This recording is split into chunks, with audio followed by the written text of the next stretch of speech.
Saludamos a los que se están uniendo virtualmente en este tiempo de servicio al Señor y les damos la bienvenida especial a la iglesia virtual. Estamos cerrando entonces nuestro capítulo 5, que en realidad hemos sido muy, ¿qué? Edificados. A ver, ¿quiénes no han sido edificados? ¿Quiénes no? Bueno, los escogí bien concentrados, ¿cierto? Yo creo que todos nosotros, sin excepción, hemos sido muy edificados y hemos sido muy exhortados por la palabra, hemos sido confrontados por la palabra. De hecho, yo pensaría que hoy llegamos al cierre del capítulo más o de la enseñanza más confrontante y transformadora del Señor Jesús. Y este capítulo no solo es una enseñanza, y es la conclusión que yo he sacado al terminar este tiempo de enseñanza, de preparación de esta enseñanza, es una invitación a tener un estilo de vida. Amén. Es una invitación a tener un estilo de vida. Desde las bienaventuranzas hasta hoy, que nos va a hablar la palabra sobre amar a los enemigos, Jesús nos mostró que seguirle no se trata de creer en Él, sino de parecernos a Él. Amén. De eso se trata este capítulo 5.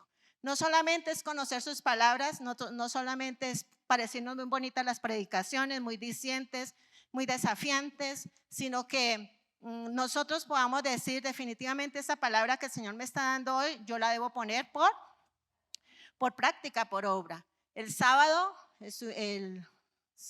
viernes estuvimos en una vigilia con el Ministerio de Jóvenes y en la red que estamos dirigiendo con mi esposo, y realmente esa era la motivación, teoría versus práctica, porque hemos escuchado muchas enseñanzas valiosísimas, contundentes. Cada enseñanza que se ha dado acá, cada enseñanza que se nos ha enviado para participar en los grupos de vida han sido muy confrontantes. Y la idea es que no solamente que se nos quede en buenas enseñanzas, sino que nosotros seamos desafiados a poner por obra y realmente parecernos cada día más al Señor. Hoy podríamos decir, mis amados, que no cerramos un capítulo de un libro de la Biblia, sino que cerramos un capítulo en nuestra manera de vivir. Lo que nosotros éramos antes de estar estudiando este tiempo de Mateo debe ser transformado. Tenemos que hacer ajustes. No podemos seguir caminando igual. No podemos seguir mirando las cosas del Señor y lo que nos manda igual. Todos nosotros necesitamos empezar desde ya a caminar como el Señor dice que debemos caminar. Jesús definitivamente no nos llamará nunca a hacer cosas que Él no ha hecho. Él es nuestro mayor referente. Y creo que de amar a nuestros enemigos, el Señor tiene mucho que enseñarnos, ¿cierto? Es un gran desafío. Y por eso el Señor nos llama a algo mayor.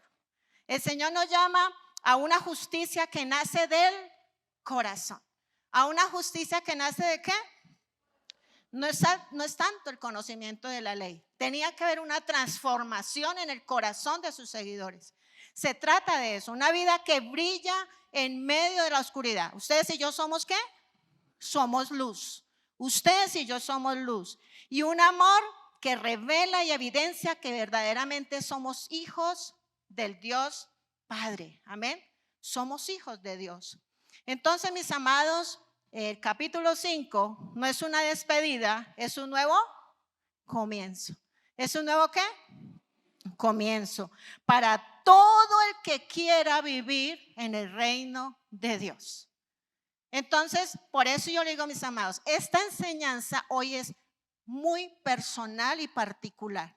Para el más jovencito que está en este tiempo de culto, hasta para el más adulto. Amén. Porque Dios nos va a hablar a nosotros, nos va a hablar al corazón.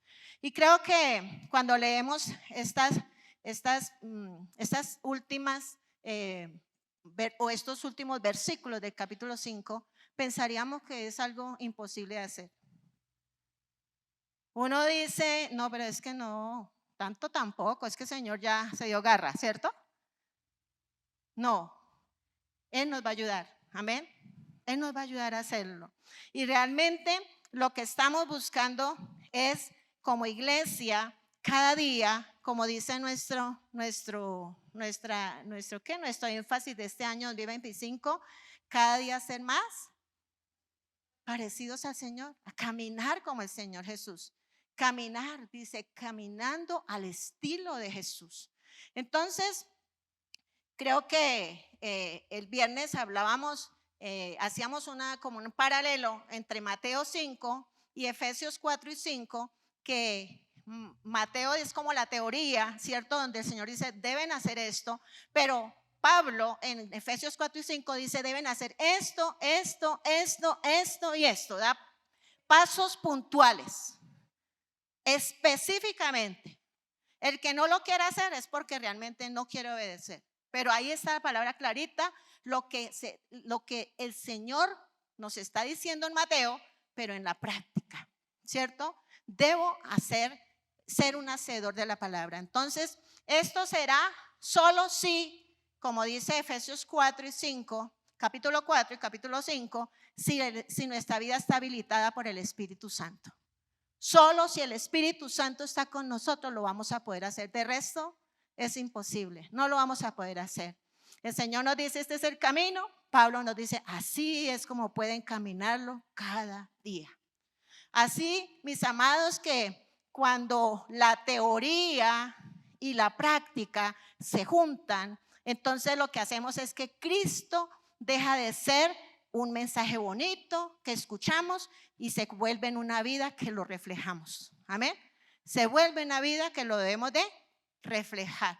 Debemos cambiar nuestra manera de vivir. Entonces, Mateo capítulo 5, desde el versículo 38 hasta el 48, creo que estudiando yo decía, Señor, yo creo que es una de las áreas más profundas y más difíciles del ser humano, porque se trata de la respuesta al daño y al enemigo. ¿A quién le gusta que le hagan daño? ¿A quién le gusta que le hagan daño? ¿A quién le gusta ser herido? ¿A quién le gusta ser humillado? ¿A quién le gusta ser rechazado? Ninguno de nosotros. Y aquí el Señor muy puntualmente nos está diciendo qué tenemos que hacer cuando eso ocurre en nuestras vidas. Entonces, lo que hace el Señor, ya vamos a entrar a leer la porción, lo que aquí el Señor hace es que toma la ley, lo que la gente sabía, y la eleva a una dimensión espiritualmente más alta. Aquí yo lo que veo es que Jesús no está anulando, como dijimos desde el principio, lo hemos dicho varias veces, no está anulando la ley, sino más bien Él está tratando de aclarar la ley. Porque habían muchas malinterpretaciones. La gente lo estaba haciendo de manera muy literal, ¿cierto? Algunas cosas. Entonces, hemos aprendido definitivamente que la palabra nos transforma, el Espíritu nos transforma. La Biblia dice, conoceremos la verdad y la verdad nos hará libres. Pero vamos a aprender que esa transformación que el Señor hace cuando conocemos la palabra se demuestra en la manera de reaccionar ante la ofensa, ante la injusticia, ante la enemistad, la rivalidad, la antipatía, la oposición, la discordia, todas las cosas que nos incomodan, ¿cierto? Y que ustedes han experimentado y que yo también he experimentado. Esto es natural en nosotros. Entonces este pasaje busca no solo que renunciemos a la venganza, sino que caminemos en un amor que supera la lógica humana. Y vamos a hablar que eso es verdad. La lógica humana, vamos a leerlo y vamos a decir, no, esto no, yo no puedo. Y definitivamente que no podemos hacerlo. Y lo que buscamos, o lo que busca el Señor y lo que buscamos como iglesia, enseñarle a la iglesia, es que cada día usted y yo tenemos que reflejar el carácter del Padre Celestial. Entonces, como decíamos el año pasado, el Señor nos está llevando a subir un nuevo nivel. Amén.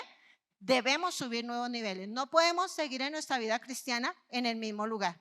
Tenemos que aspirar a avanzar. crecer, ser desafiados por la palabra. Bueno, vamos a entrar en materia. ¿De dónde viene el dolor? Usted pudiera decir, bueno, sí, ¿de dónde viene? Y lo que pude investigar es que el dolor viene desde la caída. Desde antes de la caída no había dolor. Todo era pleno. Había amistad con Dios. Se vivía con Dios. Había amistad con Dios. Había relación con Dios. Estaban con Él y no había dolor. Pero cuando viene la caída, que está allí en Génesis capítulo 3, entonces el Señor dice que como consecuencia de la caída, la mujer tendría hijos con dolores de parto. El hombre tendría que ir a trabajar con el sudor de su frente, que tendría muchas relaciones difíciles. Y es que es eso, el pecado lo que produce, sabemos lo que produjo el pecado fue culpa, miedo, cierto, separación, vergüenza, pero también heridas internas. ¿Heridas qué? O sea, mis amados, el dolor es consecuencia de un mundo fracturado por el pecado. Y es así, mis amados, como la humanidad entra en un ciclo. Por eso he querido titular esta enseñanza, Rompiendo el ciclo del dolor. ¿Rompiendo el ciclo de qué? Es así como la humanidad entra en un ciclo por heridas emocionales, ya sean morales o físicas. Un ciclo, mis amados, que si no lo cortamos definitivamente a través del Señor Jesucristo, se vuelve destructivo, se vuelve repetitivo y se vuelve esclavizante. Tenemos que romper ese ciclo del dolor. Y vamos a ir entonces al versículo 38 al 42 del capítulo 5. Dice allí la palabra. ¿Han oído? Entonces el Señor los lleva a la ley, ¿cierto? Los lleva a la palabra. ¿Han oído la ley que dice que el castigo debe ser acorde a la gravedad del daño? Ojo por ojo y diente por diente. Pero yo digo, o sea, la ley dice eso, pero yo digo, ¿qué dice? No resistas a la persona mala. O sea, no la evite, no la rechace, ¿cierto? Dice, no resistas a la persona mala. Si alguien te da una bofetada en la mejilla derecha, ofrécele también la otra mejilla. Si te demandan ante el tribunal y te quitan la camisa, dales también tu abrigo. ¿Qué dice en la Valera? Si te quitan la túnica, dales la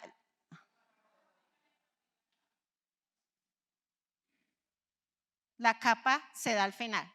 Sí, si le quitan la túnica, déles también la capa. Bueno, ya vamos a ver sobre eso. Dice, si te demandan ante el tribunal y te quitan la camisa, dales también tu abrigo. Es más o menos la equivalencia en ese término para nosotros hoy. Si un soldado te exige que lleves su equipo por 1 kilómetro, llévalo 2. Dales a los que te pidan y no des la espalda a quienes te pidan prestado. Aquí está hablando acerca de qué? Del amor a quién? A nuestros enemigos, a los deseos de venganza. Y como les decía, el Señor está hablando aquí muy puntualmente sobre la ley del talión. ¿Ustedes saben cuál es la ley del talión? Ojo por ojo, diente por diente. Y creo que hoy por hoy estamos viendo que se está aplicando mucho esa ley del talión en Bogotá, ¿cierto? Han cogido algunas personas mal parqueadas, se han dejado agarrar y hasta muertos ya hubo, ¿cierto?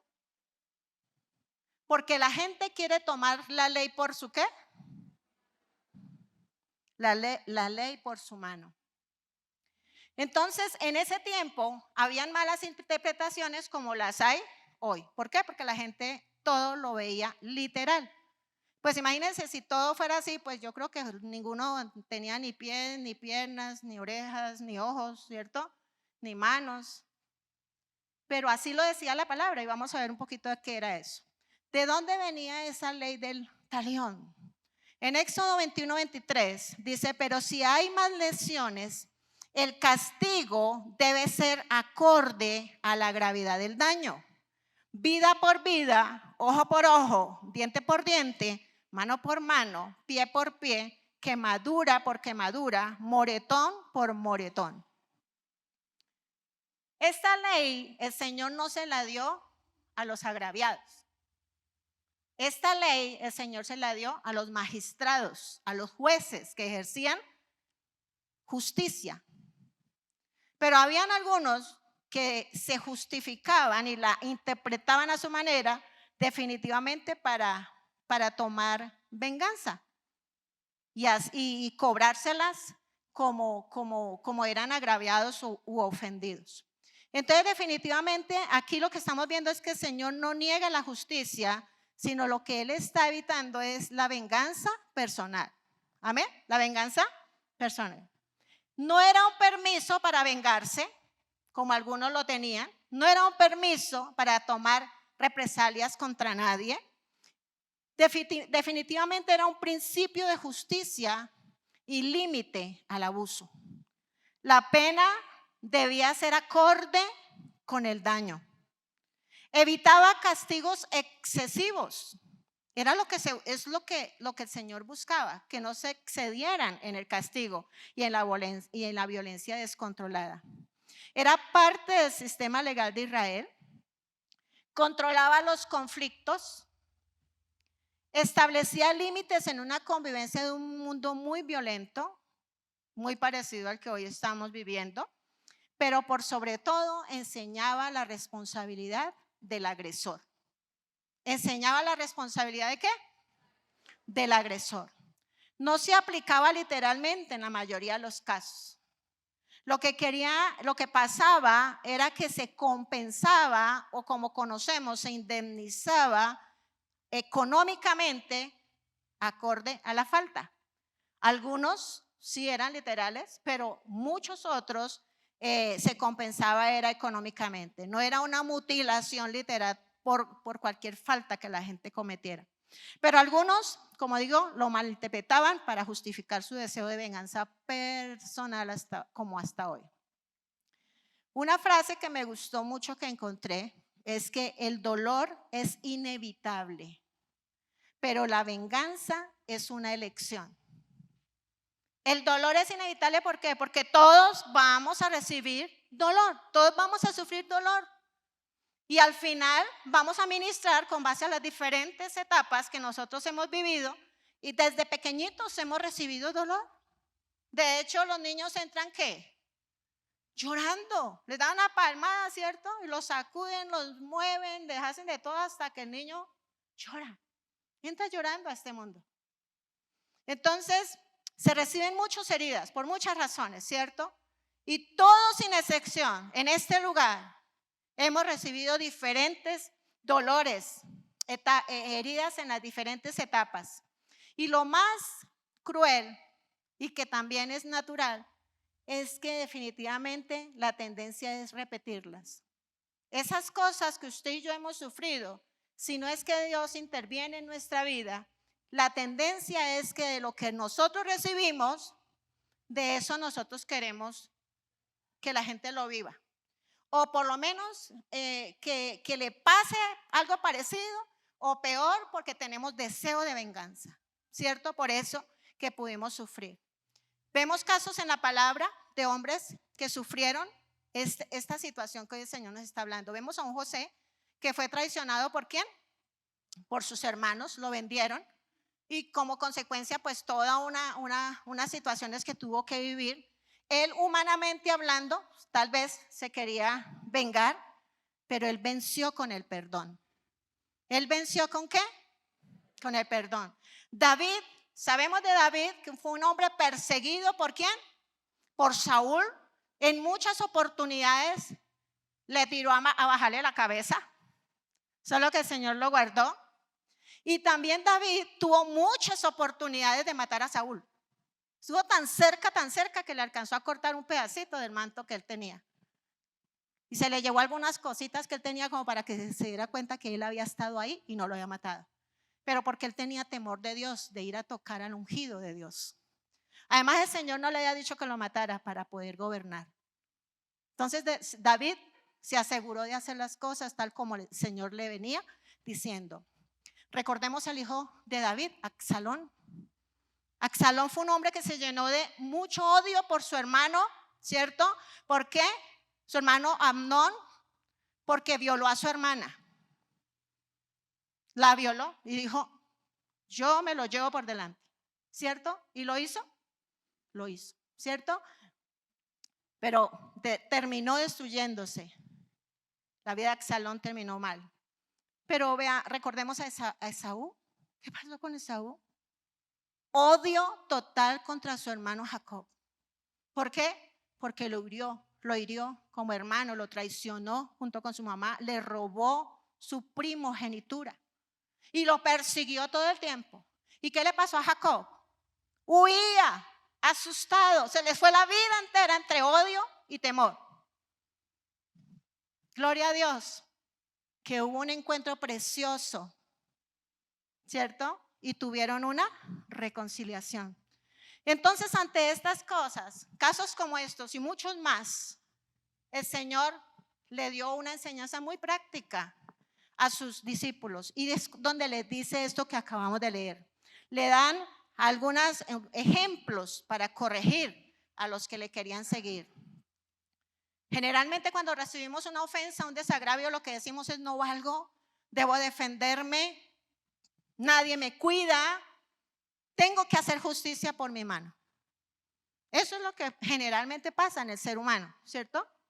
Acá, pues claro, sabemos cómo es que lo aprovecha el enemigo para incentivar ese pensamiento que tenemos, ¿cierto?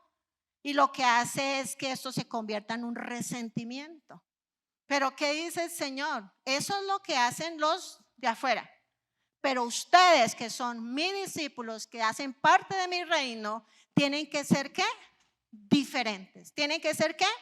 Diferentes. Entonces voy a aclarar algunas cosas rápidamente. Estoy con el tiempo, no sé ni en qué horas estoy, pero vamos a tratar de aclarar un poquito el concepto que es poner la otra mejilla. Porque tampoco se trata de permitir abuso. Que eso es lo que mucha gente ha pensado, ¿no? Es que el Señor me dice que yo tengo que poner la otra mejilla. Yo tengo una familiar cercana que eso es lo que ella piensa. El esposo mantenía cascándole todo el tiempo. Yo decía, pero ¿qué le pasa? ¿Cómo así? ¿Por qué se deja pegar? Y cada nada era dele y dele. No, pero es que Dios dice que yo debo poner la otra mejilla. Y muchos han interpretado la palabra así, no solamente en el castigo físico, en muchas otras cosas en que hemos sido desagraviados. Tenemos que bajar la cabeza y baje, y sigan ahí encaramados. Y no, eso no es más de la actitud del corazón. Amén. ¿Qué es poner la mejilla? ¿Qué significa eso? Es no reaccionar igual ante el agravio. No reaccionar igual. Como me hacen, entonces yo respondo, porque es que eso es lo que nos han enseñado, ¿cierto? Eso es lo que nos han enseñado. No caer en el juego de la provocación. No permitir que el agravio o la ofensa controle mis reacciones. No, lo que me hacen no determina cómo reacciono. Yo debo tener dominio propio, ¿cierto? Debo pensar muy bien qué debo hacer, cómo debo responder. Es renunciar conscientemente al deseo de la venganza. Es no permitir que el enemigo venga y ate el corazón, que es lo que ocurre, ¿cierto? Trae dolor al corazón. Inmediatamente dice algún día, hay niños, hay muchachos que han sido castigados muy fuertemente por sus padres.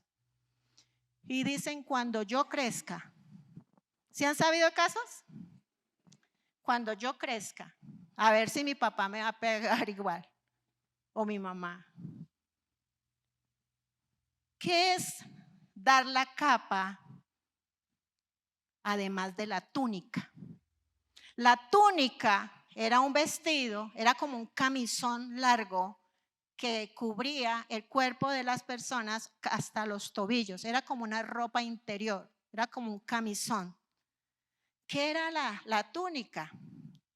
Era algo muy interno, era como lo básico, como esas camisas que nos ponemos las mujeres encima de una chaqueta que es muy sencilla, pero arriba de esa vestidura interior estaba la capa, que era una prenda exterior como una manta y era mucho más costosa. Los protegía a ellos del frío y con esa capa o esa manta ellos se cubrían en la noche. ¿Qué quiere decir el Señor? Ante un ataque personal o jurídico, o en otras palabras, lo que les están enseñando era a no exigir los derechos nuestros. A veces exigimos mucho nuestros derechos, pero yo creo que algunos están como encrespándose, ¿cierto? Yo creo que estarán diciendo, bueno, ¿y esta pastora qué es lo que nos está enseñando, ¿cierto? Y esto se va como así, ¿cierto? Espere un momentico. Entonces es no exigir nuestros derechos, es acceder todo con tal de evitar el conflicto. ¿Con tal de evitar qué? Es renunciar a la represalia, es renunciar a la venganza. Si alguien lo quiere humillar, quitándole lo básico, no entre en pleito, es lo que dice el Señor, entrégueselo. Evite estar en contienda, entregue. Si esto va a ser para pelear, más bien, entréguelo, ¿cierto? No responda con dureza, no pelee por lo material, no deje que la ofensa lo gobierne. Es eso lo que el Señor le estaba diciendo ahí a sus discípulos y hoy a nosotros, que era caminar la segunda milla. Lo que se acostumbraba con los soldados romanos es que ellos por su autoridad, ellos podían obligar a cualquier persona que les acompañaran, que les llevaran la carga, el equipo de trabajo de ellos, cualquiera que se encontrara por ahí en el camino, lléveme el equipaje. Y ellos tenían que llevarles por lo menos una milla, llevarle la carga a los soldados. ¿Recuerdan lo que pasó con el Señor Jesús cuando Él iba con la cruz y ya no podía dar más? ¿Qué pasó con José de Arimatea? Los soldados lo cogieron, ayúdale a llevar, porque esa era la enseñanza que había, era la obligación. Por eso José no dijo, pero ¿por qué a mí? ¿Y yo por qué? ¿Por qué no venimos 3 o 4? No, el soldado daba la orden y la gente ¿qué? Obedecía. Entonces, ¿qué aquí es lo que nos enseña el Señor? Hagan más de lo que exigen, pero háganlo por amor. Es fuerte, ¿cierto? Mira, yo le decía a mi esposa hace un momento, estaba muy sensible. Ustedes no saben la lucha que yo tuve para preparar este tema. Porque para mí fue muy complicado. Pero lo que sí sé es que el concepto mío cambió totalmente. Y es lo que anhelo de todo corazón, que la iglesia hoy lo entienda. ¿Qué es dar al que pide? Es darle no al que nos ama, no al que nos ayuda, no al que nos sirve. Es seguirle dando, seguirle ayudando al que nos hace daño. Es lo que el Señor dice. Es vivir con un corazón generoso aún a pesar del desagravio, de la ofensa, de recibir el mal. O sea, aquí lo que el Señor le estaba diciendo a sus discípulos, eso es lo que hace el mundo, devolver mal por mal. Pero ustedes no pueden hacer así, ustedes deben reaccionar como hijos de Dios. Es fuerte, es duro, ¿cierto? Debemos reaccionar como hijos de Dios. Pero ahí en el versículo 43 al 48, vamos a ir rápidamente, hay otra exhortación y vuelve y los lleva a la ley. Vuelve y les dice, escrito está. Y les dice cuál es la posición de él. ¿Qué era lo que él quería que ellos siguieran haciendo?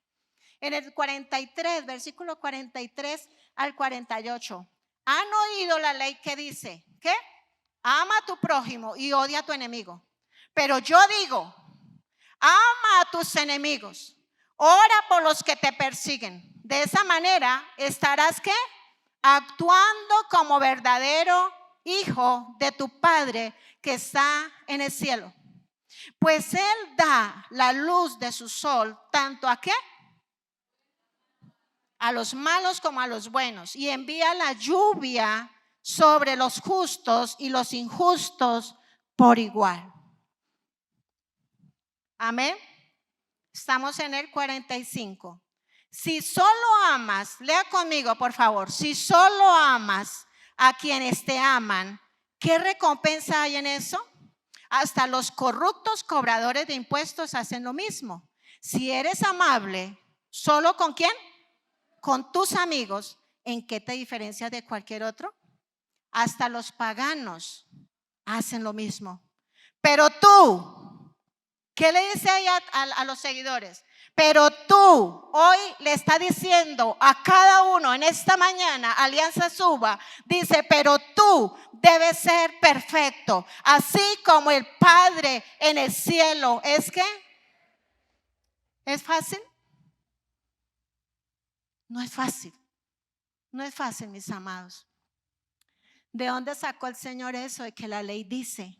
En varios textos, pero Levítico capítulo 19 al 18 dice, no busques vengarte. Allí lo dice la ley. No busques vengarte ni guardes rencor contra tus hermanos de Israel, sino ama a tu prójimo como a ti mismo. Yo el Señor.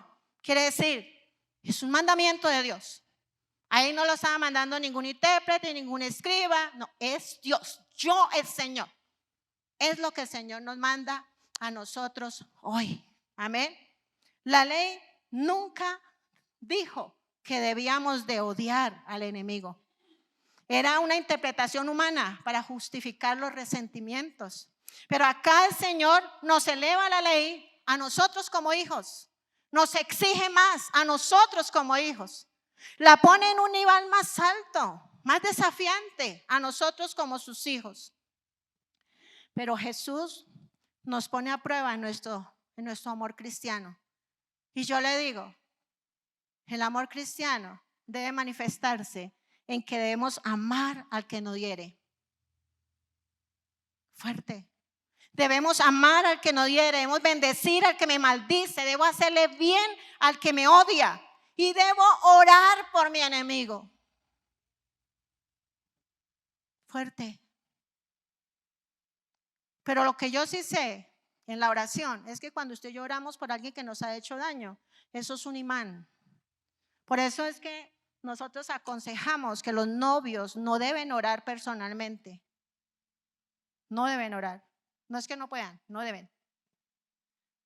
Porque la oración es como un imán. La oración une.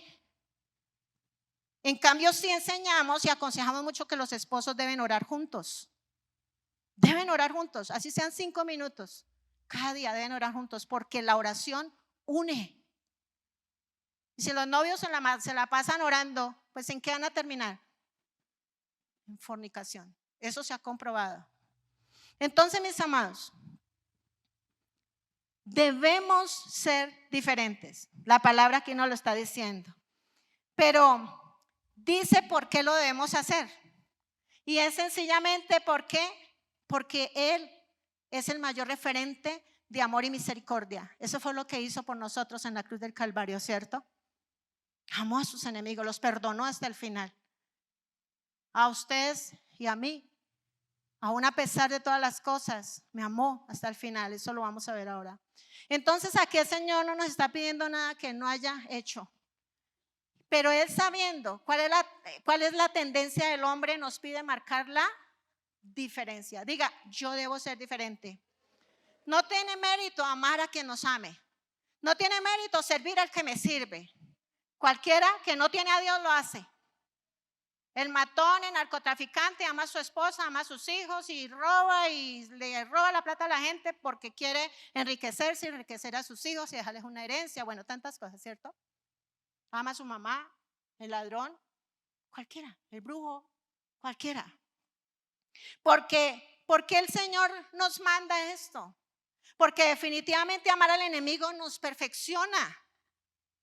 Porque amar al enemigo nos hace más parecidos a Dios. Porque nos hace ¿qué? Más semejantes al Señor Jesucristo, al Padre. Dios ama, dice allí, a todos sin excepción. Dios ama a los buenos y a los malos. Hace bien al que lo rechaza, al que lo maldice. Hay gente que maldice. Recuerden que maldecir no es decir maldito. Maldecir es decir malas palabras. Hay muchos que hablan en contra de Dios, de la Biblia. El Señor ama a los que lo desprecian. El Señor hace salir sobre los buenos y los malos el sol y lluvia. Amén. Y es que definitivamente, mis amados, la vida cristiana es imitar a nuestro Padre Celestial. Primera de Juan 4, 17 al 21. Y al vivir en Dios, ¿y al vivir en qué? Nuestro amor crece hasta hacerse perfecto. Por lo tanto, no tendremos temor en el día del juicio, sino que podremos estar ante Dios con confianza porque vivimos como vivió Jesús en este mundo. En esta clase de amor, ¿no hay qué? No hay temor, porque el amor perfecto expulsa todo temor. Si tenemos miedo, es por temor al castigo. Y esto muestra que no hemos experimentado plenamente el perfecto amor de Dios. Nos amamos los unos a los otros porque Él nos amó, ¿qué? Primero. Si alguien dice, amo a Dios, pero odia a otro creyente, esa persona es mentirosa. Pues si no amamos a quienes podemos ver, ¿cómo vamos a ver? ¿Cómo podemos amar a Dios a quien no podemos ver? Y Él nos ha dado el siguiente mandato. ¿Cuál fue el mandato del Señor? Los que aman a Dios deben amar también a sus hermanos creyentes. Ahí está, clarito. ¿Qué es lo que el Señor nos manda en esta mañana? Amén. Entonces, necesitamos entrar en ese ciclo. Dios a través de Mateo nos está remontando entonces del conocimiento de la teoría a lo experimental. Que pasemos de la venganza al perdón, del odio al ¿qué? Al amor. Pasar de lo natural a lo sobrenatural, porque hacer esto es algo que sobrenatural. Eso no es natural. Amén. Pasar de nuestra reacción carnal a una acción espiritual conforme al Espíritu Santo y conforme a lo que dice la palabra, en obediencia. Entonces, si me parece, no es si me siento cómoda, no es si yo considero, no, es hacer lo que el Señor dice que debemos hacer. De eso se trata la exhortación que hoy el Señor está haciendo a la iglesia. Y yo he preguntado varias veces, ¿es fácil? No es fácil. Por eso Charles Spurgeon dijo, me gustó esto, porque es verdad y es la esencia de esta enseñanza. Y quiero que lo entendamos así. Devolver mal por bien es de demonios. Eso fue lo que hizo Satanás con Dios, ¿cierto? En la creación. Devolver mal por bien es de demonios. Devolver mal por mal es de bestias. ¿Cómo reacciona un animal ante el ataque? Ataca. Él no se queda ahí. No, él ataca, ¿cierto? Devolver bien por bien es de hombres. Es la tendencia, ¿cierto? Nuestra. Pero devolver bien por mal es algo que proviene de Dios. Amén. ¿Proviene de quién? De Dios. Este llamado que hoy el Señor Jesús nos hace no es algo natural, mis amados. No es algo que proceda del ser humano. Es algo que solo el Dios de amor puede realizar en nosotros. Solo Él lo puede hacer. Romanos capítulo 5, versículos 6 al 8 dice: cuando éramos totalmente incapaces de salvarnos, o sea, cuando no teníamos a Cristo en nuestro corazón, ¿cierto? Cristo vino en el momento preciso y murió por nosotros, pecadores. Ahora bien, casi nadie se ofrecería a morir por una persona honrada. Aunque tal vez alguien podría estar dispuesto a dar su vida por una persona extraordinariamente buena. Pero Dios, diga conmigo, Pero Dios mostró el gran amor que nos tiene al enviar a Cristo a morir por nosotros cuando todavía éramos pecadores. Cristo nos amó cuando yo era todavía pecadora. Yo no lo tenía a Él. Y de antemano Él decidió venir y dar su vida por mí, por los que hayamos ofendido con nuestro pecado a Dios. Este amor, mis amados, por los enemigos, este revertimiento del ciclo del dolor, de venganza que caracteriza al ser humano, únicamente puede ser logrado por la acción que Dios realiza en el corazón de los creyentes, por la regeneración y la renovación del Espíritu Santo. Amén. Es el Espíritu Santo. Nosotros no lo podemos hacer. No proviene de nosotros, naturalmente hablando. Siempre vamos a odiar. Siempre vamos a querer reaccionar. Siempre nos vamos a querer vengar. Es algo natural, es parte de nuestra naturaleza caída. Solo un hombre, mis amados, solo un hombre, solo una mujer, solo un joven que ha sido renovado, que ha recibido a Cristo como su único y suficiente Salvador, que ha sido lavado con su sangre, va a poder entender esto. Mientras nosotros no hayamos nacido de nuevo, esto es locura. Esto no tiene presentación. Esto es imposible de lograrlo, ¿cierto? Solo alguien que tiene al Espíritu Santo puede seguir este mandato del Señor Jesús. Es a nosotros como iglesia, mis amados. Esta palabra es para la iglesia. Por eso yo decía, desde el más pequeño que está en esta sala hasta el más adulto, esta palabra nos debe confrontar a todos. Primera de Pedro 1, 14 al 16 dice: como hijos obedientes, no os conforméis a los deseos que antes tenías, estando en vuestra ignorancia, sino como aquel que os llamó es santo, sed también vosotros santos en toda vuestra manera de vivir, porque escrito está: sed santos porque yo soy santo. Entonces, mis amados, para cerrar, debemos concluir este capítulo entendiendo el llamado de Dios para romper este ciclo. ¿Cuál es el ciclo? Herida.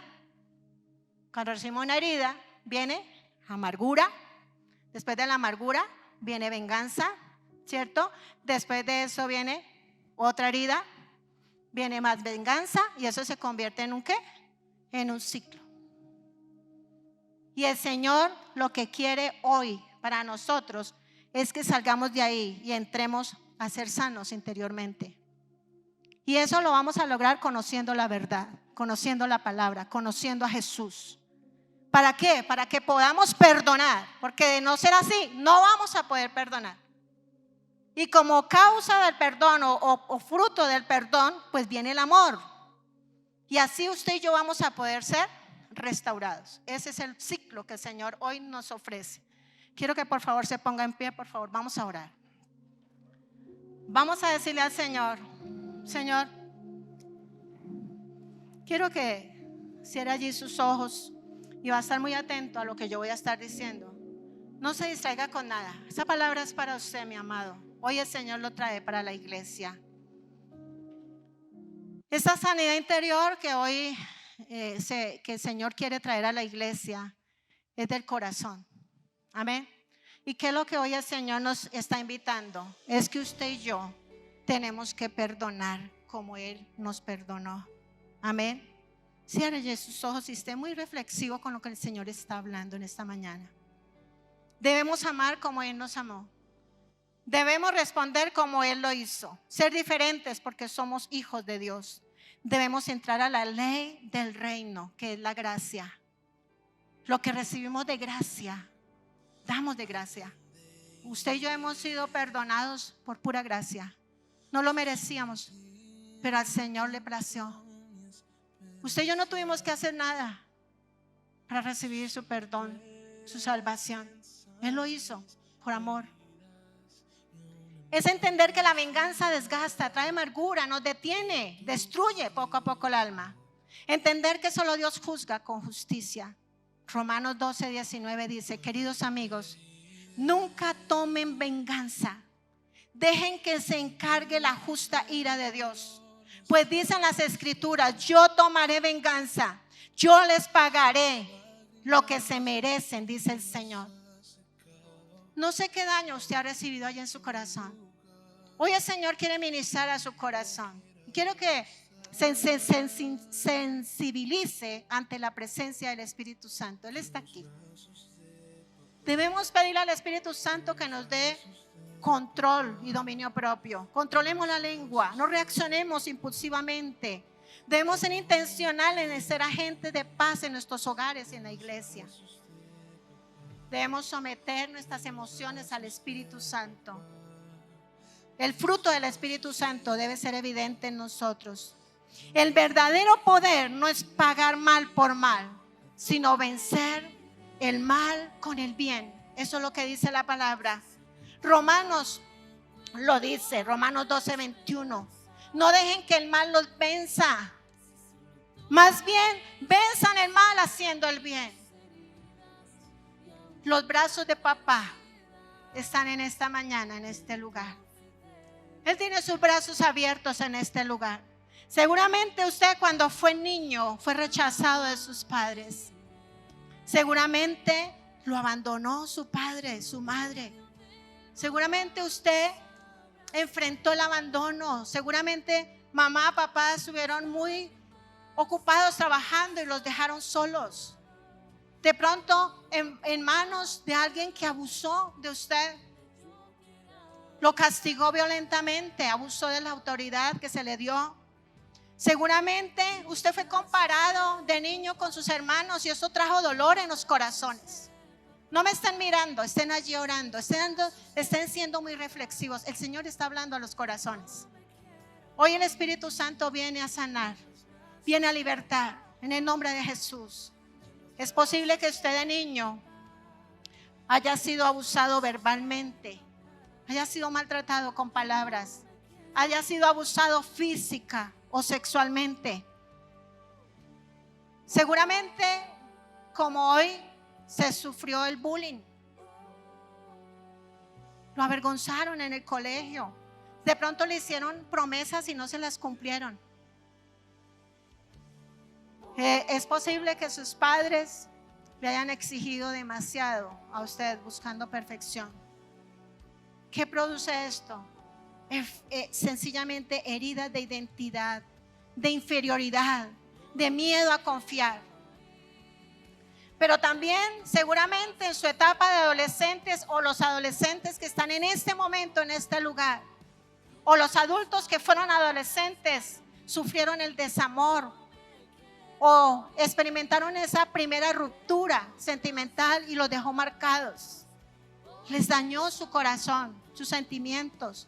Seguramente sufrió rechazo social por sus creencias, por sus comportamientos. Seguramente le faltó afirmación familiar. Ese papá y mamá no los afirmó. Seguramente sufrió vergüenza por errores donde los pusieron públicamente sus padres, donde les llamaron la atención y los avergonzaron, los castigaron delante de otras personas. Es posible que usted haya sufrido de joven la traición del mejor amigo, la mejor amiga, y eso quedó ahí. Y a veces hemos pensado que eso ya no está, pero en muchas personas ese dolor, esa herida, eso está allí está en el corazón. Y eso produce un efecto. Pero también en el matrimonio, en la familia, mis amados, que son los dolores más fuertes, nacen en el interior de nuestras familias, con las personas que más amamos. Es posible que se haya sufrido de infidelidad. Es posible que haya habido desprecio o indiferencia del cónyuge, que se hayan dicho palabras hirientes, que haya habido falta de apoyo emocional, que haya habido violencia física o emocional, abandono emocional, problemas con los hijos de diferente índole, hijos que acusan o juzgan a los padres injustamente, desobediencia, rebeldía, y eso ha traído dolor a los corazones. ¿Qué trae esto? Resentimiento profundo y deseo de castigar al otro emocionalmente. Pero ¿qué pasa con los adultos que hoy están aquí en este lugar? A los de la edad de oro. Dolores silenciosos. Ya ellos no dicen mucho, pero están ahí en silencio sufriendo. ¿Por qué? Por la ingratitud de sus hijos, por traiciones ministeriales, por promesas incumplidas de familias o líderes, por sentirse olvidado, por sentirse un estorbo, por alguna enfermedad o decadencia física, por soledad, por ser tratado con injusticia en la edad avanzada. ¿Qué trae esto? Tristeza, trae dureza de corazón, trae pensamientos de desquite o de amargura. Y por eso hay ancianos demasiado duros, porque fueron tratados así en este tiempo. Por eso, mis amados, hoy no venimos a revivir dolores, sino a entregarlos en las manos de nuestro Padre, de nuestro Papá Dios. Dice la palabra: cercano está Jehová con los quebrantados de corazón. Dice: perdonaos unos a otros como Dios también os perdonó. Su palabra, mis amados, no viene para acusar, sino viene para sanar, limpiar y restaurar. Cierre sus ojos, mis amados, cierre sus ojos. Y permita que el Espíritu Santo le muestre esas personas, esos eventos o palabras que dejaron heridas en su vida. Esté allí muy sensible. Dígale: Espíritu Santo, muéstrame qué hay ahí. ¿Qué es eso que yo debo entregar? ¿Qué es ese dolor que está ahí en mi corazón? ¿Qué es eso que me está afectando? ¿Qué es eso que me está estancando? ¿Qué es eso que me está impidiendo avanzar? ¿Qué es eso que yo he creído que ya no está, pero que ahí está? Tú lo conoces todo, Señor. Diga allí en su corazón: Espíritu Santo, muéstrame lo que necesito entregar hoy. Dígaselo, Él está aquí en este lugar. Muéstrame. No endurezca su corazón. El Señor solo viene a sanar, a restaurar, a levantar, a fortalecer nuestra vida, a darnos libertad para que usted y yo podamos avanzar. Diga conmigo: Señor, reconozco que muchas de las cosas que hoy nombraron me han dolido. Dígalo duro, fuerte, por favor. Dígalo: me han dolido. Diga: me han dolido. En las diferentes etapas de mi vida he recibido cosas que me han dolido, de los de afuera, de los de mi casa, pero también con la iglesia. Han habido cosas que me han dolido. Diga: Señor, perdóname porque yo guardé ira. Perdóname porque recibí resentimiento. Perdóname, Señor, porque mantuve sentimientos de vergüenza. Diga: todo esto te lo entrego hoy a ti en tus manos. Hoy, mis amados, cuando reconocemos que estamos enfrentando algo, el Señor empieza a sanar. Perdonar, mis amados, no es decir que lo que nos hicieron está bien, o que estuvo bien, o que fue justo. Perdonar es soltar o saldar la deuda. Así quedamos libres todos. Dígale al Señor, diga conmigo fuerte: Señor, hoy decido perdonar. Y allá en su corazón, abra su boca y diga: yo perdono a. Solamente usted sabe de quién recibió ese desagravio. Dígale: yo perdono a mi esposo, a mi esposa, a mi hijo, a mi jefe, a mi hermano, a mi tío, a mi primo. Dígale: Señor, ese daño que yo recibí en el pasado, en el presente, Señor, en el nombre de Jesús, yo lo perdono en el nombre de Jesús. Dígale: Señor, yo decido perdonar. Yo renuncio al dolor. Diga conmigo: renuncio al dolor, al resentimiento, al deseo de venganza. Digo: suelto esa carga en el nombre de Jesús. La suelto en tus manos. Hoy decido obedecer y caminar en libertad. Decido salir de la cárcel. Diga: yo decido salir de la cárcel. Levante sus manos. Padre, yo hoy en el nombre de Jesús, Padre, en el nombre de Jesús, toca cada corazón. Señor, hoy declaro que toda tristeza anclada en los corazones se va. Se va en el nombre de Jesús. Se va en el nombre de Jesús. Todo dolor, toda frustración, todo dolor que haya allí, sale en el nombre de Jesús. Se va, suelta la iglesia. en el nombre de Jesús, desde los más jovencitos hasta los mayores, todo dolor que hay de allí se va, todo trauma emocional, todo recuerdo que hiere, Señor, es puesta delante de la sangre preciosa del Cordero, Señor. Espíritu Santo, entra a esos lugares dañados, afectados en el alma, sana emociones, restaura identidades, Señor, levanta a los caídos, rompe toda amargura, rompe toda culpa, rompe toda opresión. Tu paz, Espíritu Santo, inunde ahora cada vida. Tu amor, Señor del cielo, restaura ahora. Tu presencia sea renovada. Hoy declaro en el nombre de Jesús que ese pasado ya no tiene poder sobre su futuro. Ese pasado ya no lo afectará a usted. Usted hoy es libre en el nombre de Jesús. Dígalo. Diga, yo soy libre en el nombre de Jesús, libre de recuerdos, de pensamientos, de daños, de cosas que me hicieron, de abandono, de rechazo, Señor, de violencia, de abuso, en el nombre de Jesús. Las heridas dejan de gobernar sus vidas, las heridas dejan de gobernar sus vidas en el nombre de Jesús. La paz de Cristo es su nueva herencia. El Señor ha comenzado una obra de sanidad en cada uno de ustedes. Y la irá completando en la medida en que usted y yo nos esforcemos y buscamos su presencia en el nombre de Jesús.